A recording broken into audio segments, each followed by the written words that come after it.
Sit-in dei sindacati di polizia penitenziaria davanti alla casa circondariale di Padova dopo le violenze verso gli agenti.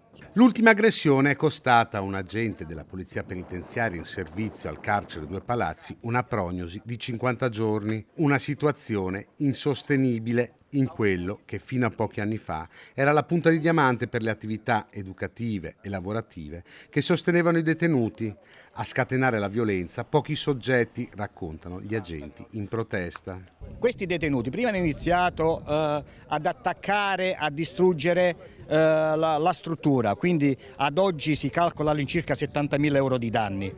Quando non hanno trovato sfogo e soddisfazione verso le strutture, hanno incominciato a rivolgere la loro rabbia, la loro inadattabilità alla detenzione verso i colleghi della polizia penitenziaria per futili motivi alla fin fine. Altra grande difficoltà è rappresentata dai detenuti con problemi psichiatrici.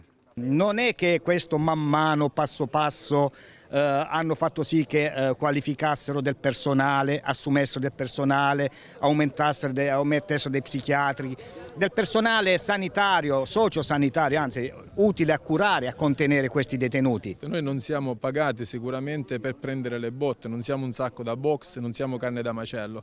Noi come poliziotti penitenziari siamo pagati per fare rispettare la legge all'interno degli istituti penitenziari e questo vogliamo fare. Al sit-in presente anche l'assessore Elena Donazzan, insieme a una rappresentanza di Fratelli d'Italia.